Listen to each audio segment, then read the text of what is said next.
తెలంగాణలో అధికారం మారినా అధికారులు మారలేదా? గులాబీ ప్రభుత్వంలో కీలకంగా పనిచేసిన కొంతమంది అధికారులు ప్రస్తుతం కోవర్టులుగా మారారా? ప్రభుత్వ సమీక్షలు నిర్ణయాల్ని ముందుగానే బీఆర్ఎస్ నేతలకి చేరవేస్తున్నారా? తాజా రాజకీయ పరిణామాల్ని గమనిస్తే అవుననే సమాధానం వినిపిస్తోంది. ఎందుకంటే సాయంత్రం ప్రభుత్వం తీసుకోబోయే నిర్ణయాల్ని ఉదయమే బీఆర్ఎస్ నేతలు ప్రెస్ మీట్స్ పెట్టి మరీ చెబుతున్నారు. దీంతో సీఎంతో పాటు మంత్రులు కూడా షాక్ అవుతున్నారట. మరి రేవంత్ ప్రభుత్వం ఈ కోవట్టుల్ని గుర్తించి చెక్ పెడుతుందా?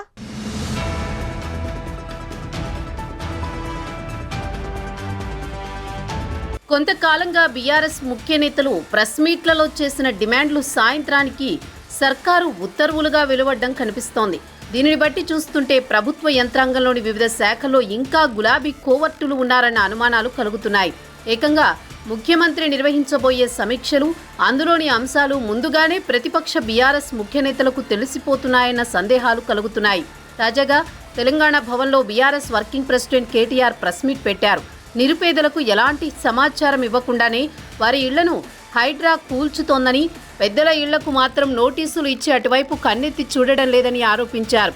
బీఆర్ఎస్ ప్రభుత్వ హయాంలో కట్టిన 40,000 డబుల్ బెడ్రూమ్ ఇళ్లు ఖాళీగా ఉన్నాయని, వాటిని హైడ్రా బాధితులకు కేటాయించాలని డిమాండ్ చేశారు. ఎలాంటి దిక్కులేని నిరుపేదలే నాళాలపైన ఇళ్లు కట్టుకుంటారని, అలాంటి వారిని గుర్తించి ప్రత్యామ్నాయం చూపిన తర్వాతనే వారి నిర్మాణాలు తొలగించాలని కోరారు.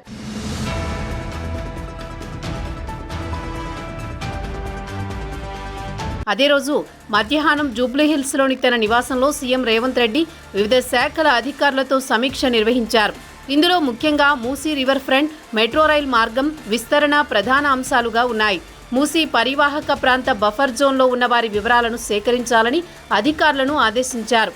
వారికి ప్రత్యామ్నాయం చూపి నదీ పరివాహకంలో నిర్మాణాలను తొలగించాలని సూచించారు. ఔటర్ రింగ్ రోడ్డు లోపల ఉన్న చెరువులు, కుంటల ఆక్రమణ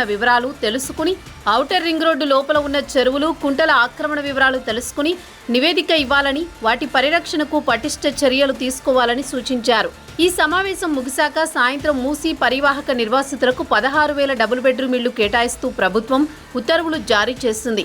ఉదయం కేటీఆర్ విలేకరుల సమావేశం పెట్టడం, హైడ్రా బాధితుల సమస్యలను ప్రస్తావించడం, బీఆర్ఎస్ నిర్మించిన డబుల్ బెడ్రూమ్ ఇళ్లను బాధితులకు ఇవ్వాలని డిమాండ్ చేయడం. ఇదే క్రమంలో ప్రభుత్వం సాయంత్రమే మూసీ పరివాహక నిర్వాసితులను 16,000 డబుల్ బెడ్రూమ్ ఇళ్లు కేటాయిస్తూ ఉత్తర్వులు జారీ కావడం చూస్తుంటే పలు అనుమానాలు కలుగుతున్నాయి.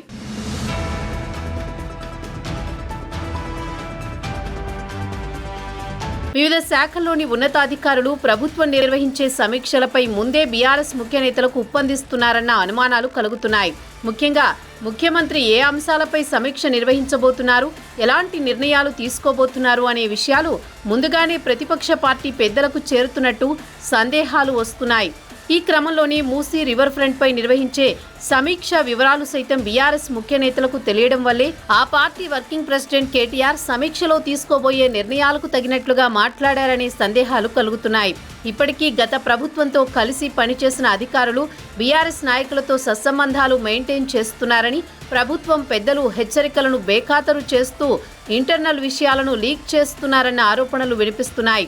అదీగాక గత ప్రభుత్వ పెద్దల నిర్ణయాలు, సమీక్షల తీరు, పాలకుల ఆలోచనలు ఉన్నతంగా ఉండేవని, వారిని ఆదర్శంగా తీసుకున్న అధికార పెద్దలు కొందరు ఇప్పటికీ వారికి బంట్లుగా పనిచేస్తున్నారన్న వాదనలు ఉన్నాయి. ఇలా ప్రభుత్వం తీసుకునే ప్రతి నిర్ణయం ముందుగానే ప్రతిపక్షానికి తెలియడం, వివిధ శాఖల్లో బీఆర్ఎస్ దోస్తులు ఉండడం అధికార పార్టీకి మింగుడు పడని వ్యవహారంలా మారిందనే గుసగుసలు వినిపిస్తున్నాయి.